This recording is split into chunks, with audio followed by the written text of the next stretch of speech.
Hello, good people. Welcome to the Othentik Wellness Hub, where we talk about all matters wellness. So, my name is Julie and I'm a farmer.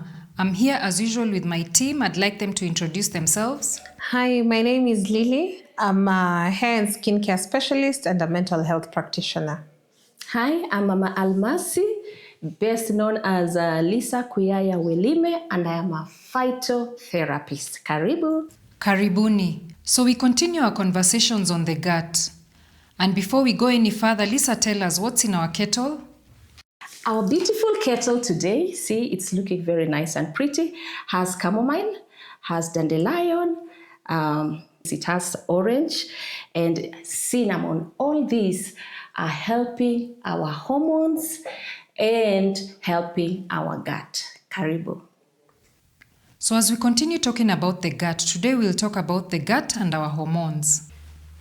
And it is a very powerful relationship and very subtle, quiet at the same time. No wonder it is said to be the silent conversation that takes place in our bodies.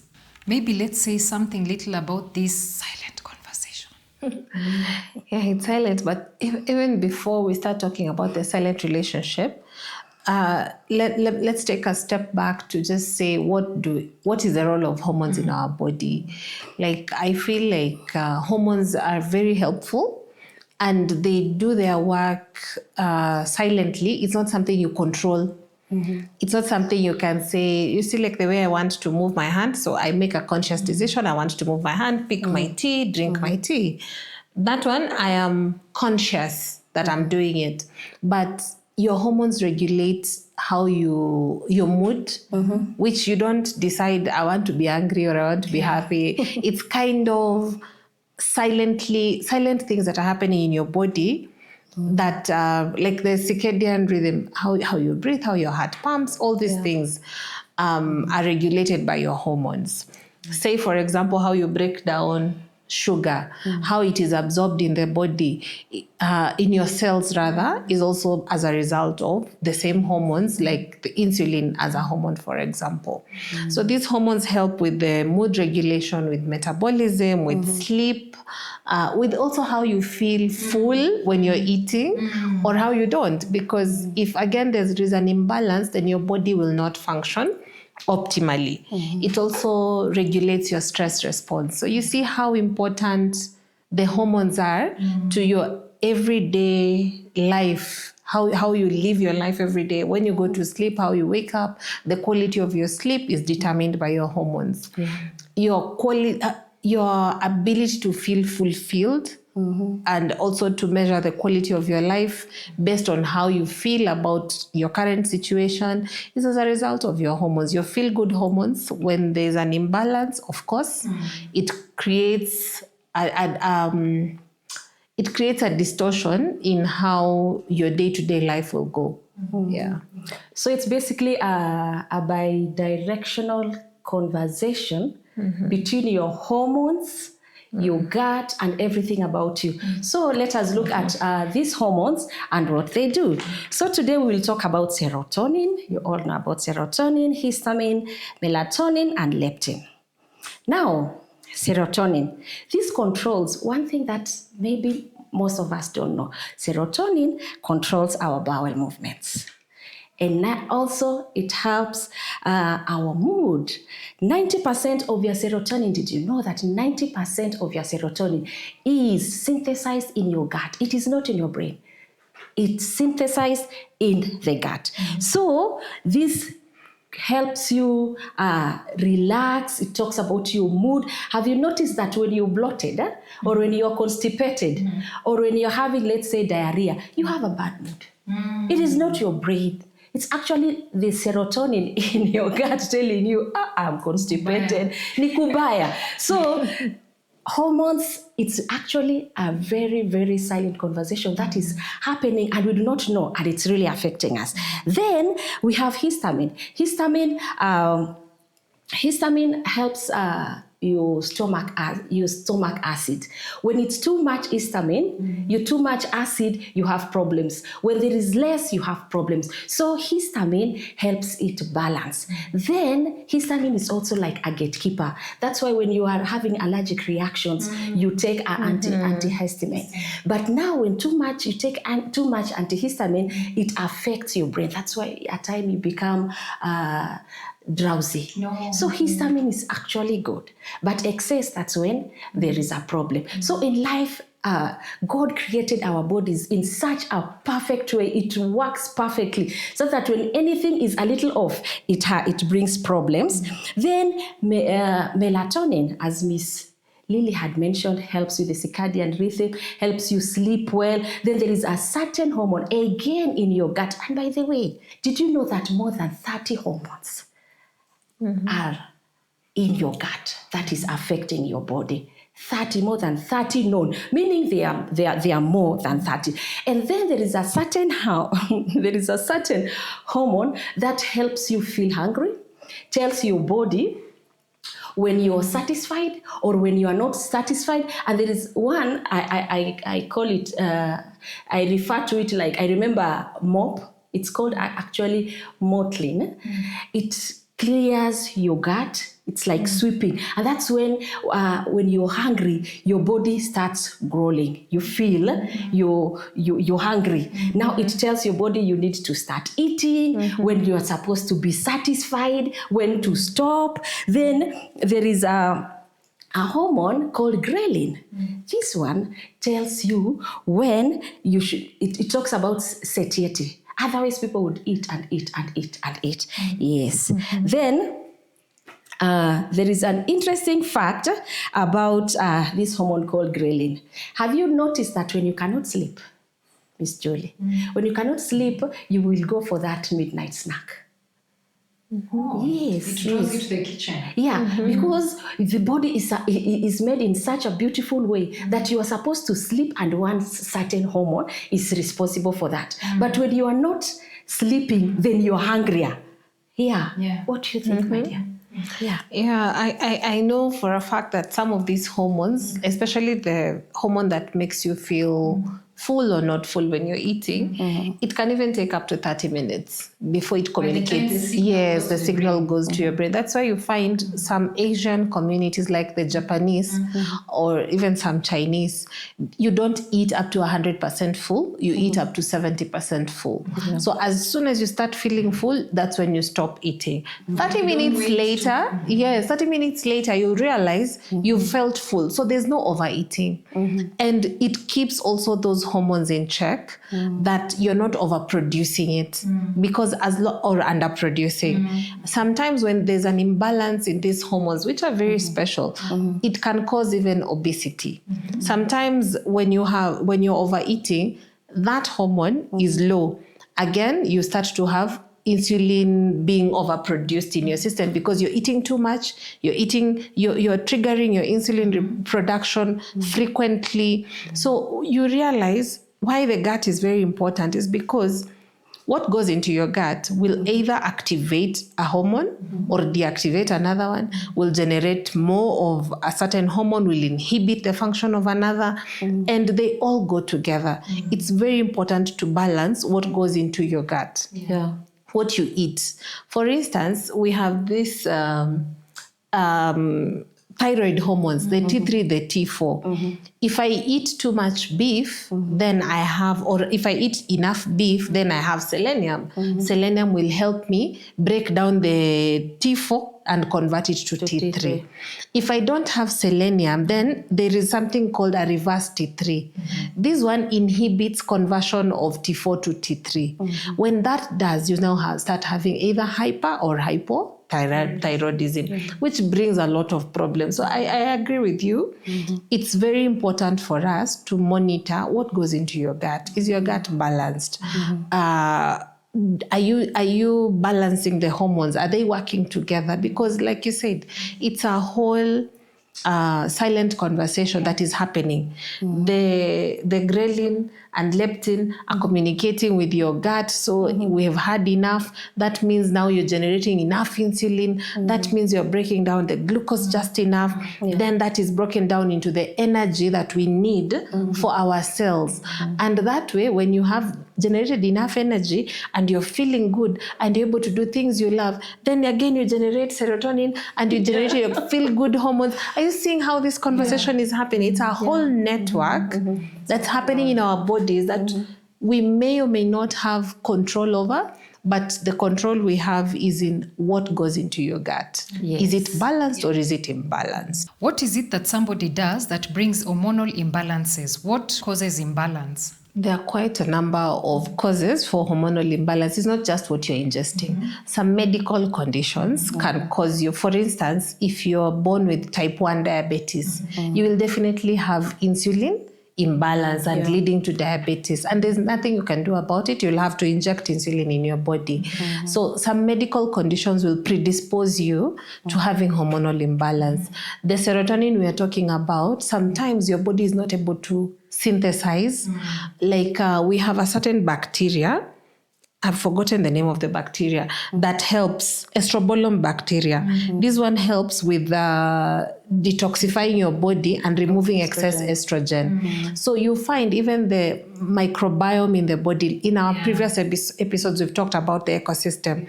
So this microbiome in our body also helps you to generate or to synthesize these hormones. So diet can affect your hormones.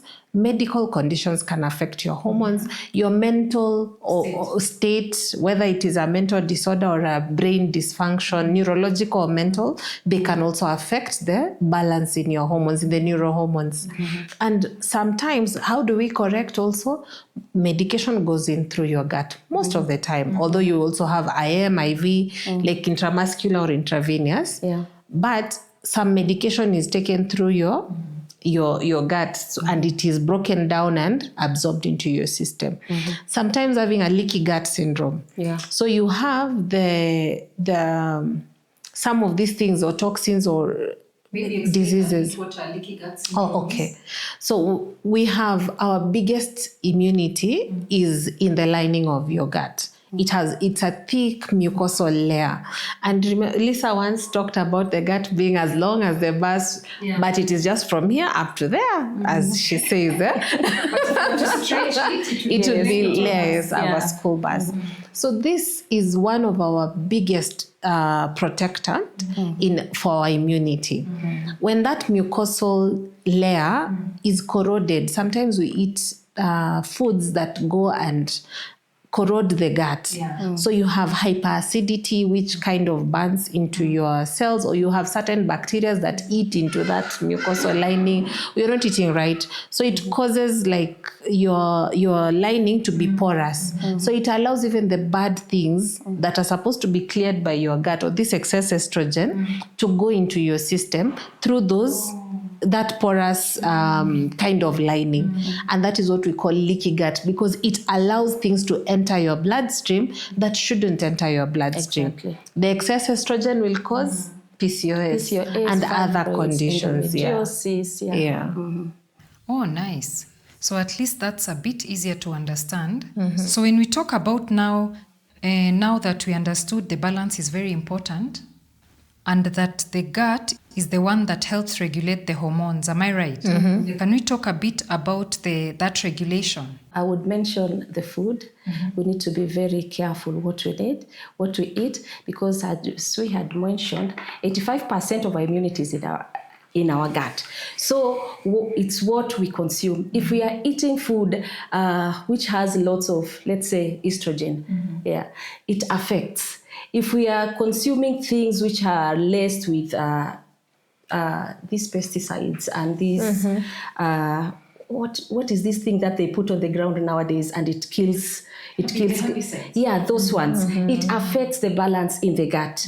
So when the gut is compromised, then everything else is messed up in our gut. So the synthetics that we ingest also, we need to be careful. Yes, it's true. And does that have something to do with also processed foods, because they have a lot of synthetic additives? Yes, do. as much as possible, let us eat whole food, avoid sugar or reduce sugar, then eat balanced diet, hydrate, eat at the right time, and it is recommended that as much as possible, so that you do not overload your stomach, chew your food. Chew, they say even up to 20. Kula kistaarabu. Don't just put in your mouth and swallow. You are overloading your stomach. Digestion starts in your mouth. So, and as we had mentioned previously, that our gut starts from here. So what is supposed to be set to be handled here, let us do it. Let's chew our food. Then when it goes there, it does what it's supposed to do instead of overloading the stomach. Yes.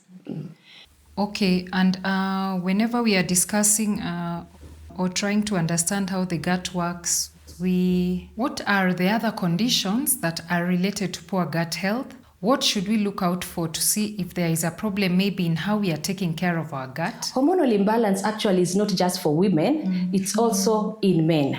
That's one of the myths I think we are going to bust along the way. Yeah. So for women, generally, women can tell when they have hormonal imbalance. You'll also have issues with your skin. Women will have fibroids, PCOS, as she had mentioned, irregular periods. Infertility actually can come up because of hormonal imbalance. Yeah.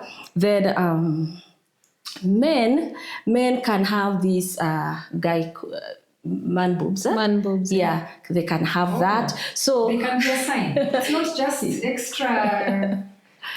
Say, for instance, you take too much soy sauce. Soy sauce is known to help generate excess estrogen. Yes. So when men take too much foods with estrogen, they start developing features, female-like features. One of the common ones is the male boobs. Yeah. But they even become hippie and stuff like that. So, but also on the other flip side is also hair loss and mood. Remember, most of these things, when you're constipated, your mood is off. Yeah. When there is an imbalance in most of these hormones, one of the things that can really tell you you're off is your mood, your energy. You just feel you don't have energy to do things.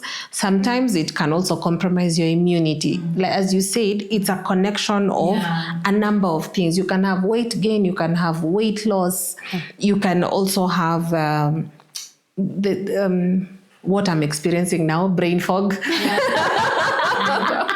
When you try to remember things that you're not able to remember, sometimes it just means there's either too much of something going on, maybe there's too much cortisol, you're going through a difficult space, so you're producing excess cortisol. Cortisol is the stress hormone. Sometimes the stress is not severe, but it is consistent and prolonged over a period of time. So excess cortisol will make you feel like you don't have energy. Things you normally do fast and you're able to think on your feet, you find you're not able to think on your feet. So like you lose your sharpness. Your sharpness. Another thing just to know, it has to do with a bit of mental wellness, but has a result of a hormonal imbalance, whether it is neurohormones or the hormones that we have talked about. When you have an imbalance in your neurohormones, you can start having psychotic symptoms. You can start hearing sounds or seeing things that other people don't hear or see.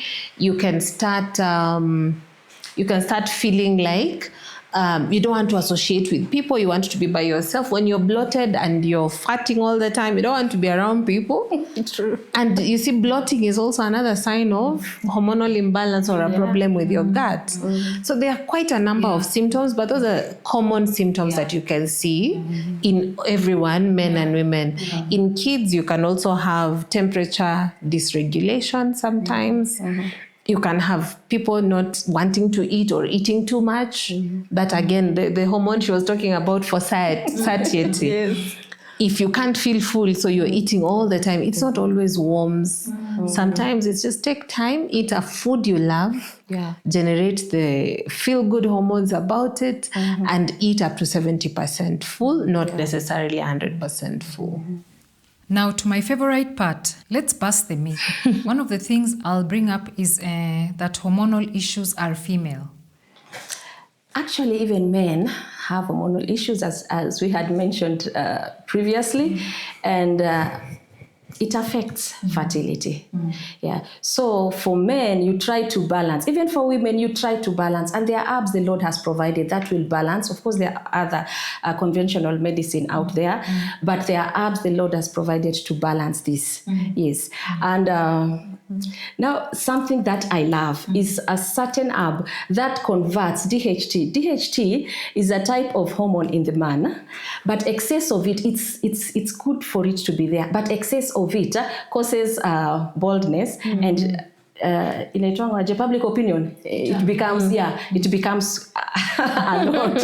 So how we balance that is to get that herb that converts that DHT to testosterone. And automatically after some time, consistent use, you'll see a man losing weight. And at times you see women, they're having lots of weight around here and they exercise, they do all these things, but they don't lose the weight. So we also need to look at, why is this person not losing the weight? Could it be hormonal? Yeah. So it's not just about fertility. Yes. Yeah. It affects both sexes across the board. Yeah. Another myth? As I've said, it also affects your mental wellness. It will affect your day-to-day functioning, your work output and all that.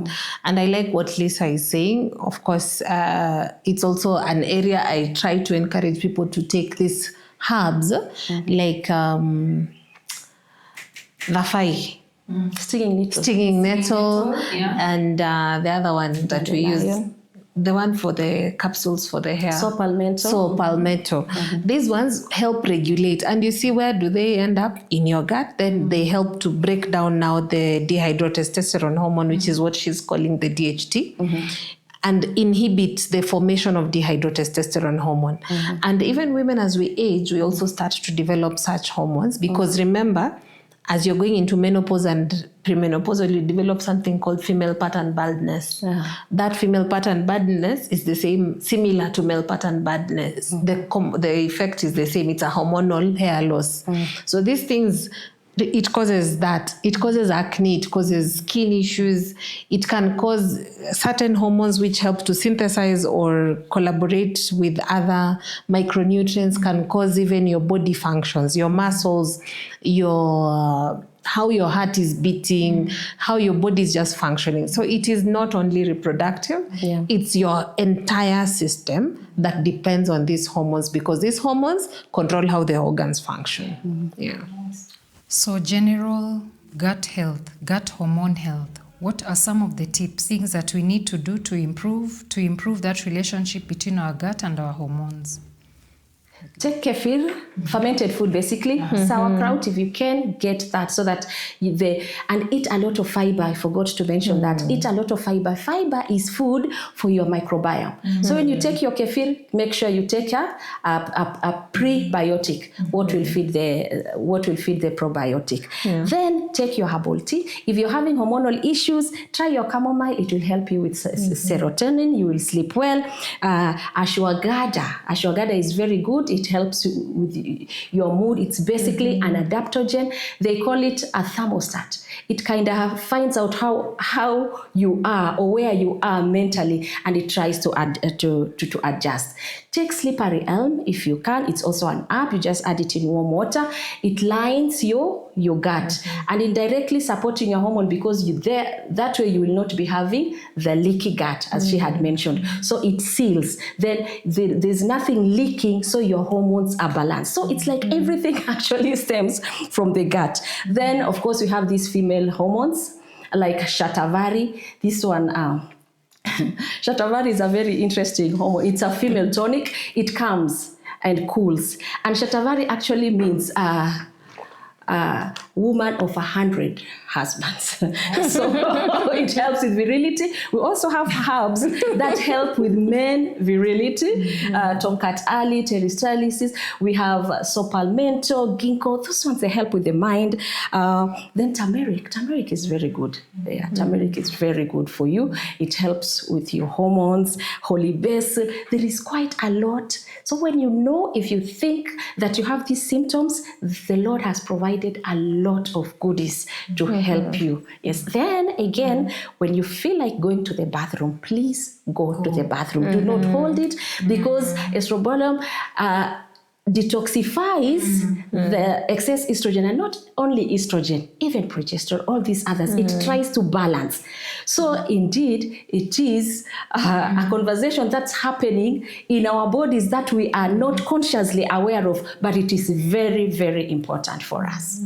Yes. As she's saying that, I'm remembering that bowel movements is a direct equivalent to estrogen detox.